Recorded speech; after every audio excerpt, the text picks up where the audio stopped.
זהו תת-אלוף מיקי אדלשטיין, מפקד אוגדת עזה, הקצין הבכיר ביותר שאמון בשנה האחרונה על הטיפול מה שמתרחש ברצועת עזה.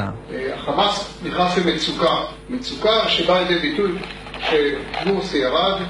החמאס עשה כמה שגיאות אסטרטגיות מאוד משמעותיות, הרגישו בבשירות, והוא ישב לכל מיני ידידים שלו, לשמחתנו אמר להם לתרוא, טורקיה, איראן, ועוד, ולמעשה היום הוא מוצא את עצמו די בודד.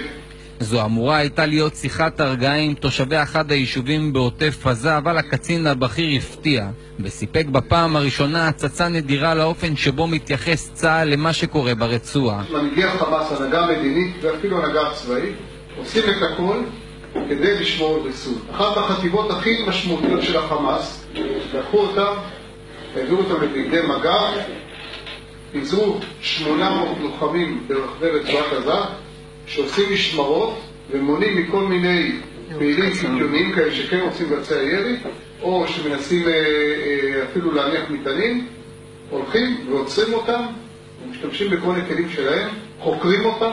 בשיחה שהתקיימה לפני כ3 שבועות הוא מספר לתושבים כי תנועת הטרור מסכלת כל פעילות אנטי-ישראלית שמתבצעת ברצועה.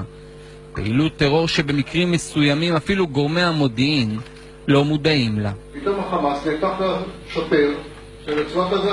זו לא ערובה לכך שזה יפעל לאורך זמן, אבל עדיין זה מביא למדי מצב שיש ריסון מאוד מאוד משמעותי.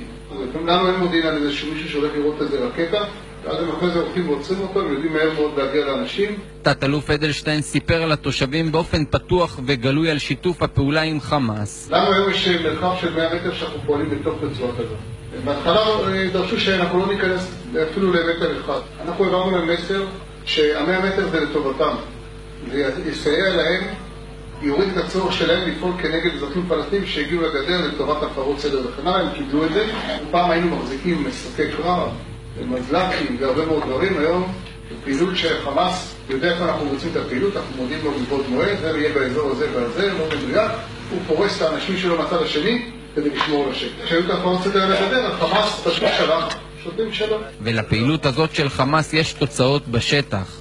בשנה האחרונה מאז סיום מבצע עמוד ענן חלה ירידה של 98% בשיגור רקטות לעבר ישראל.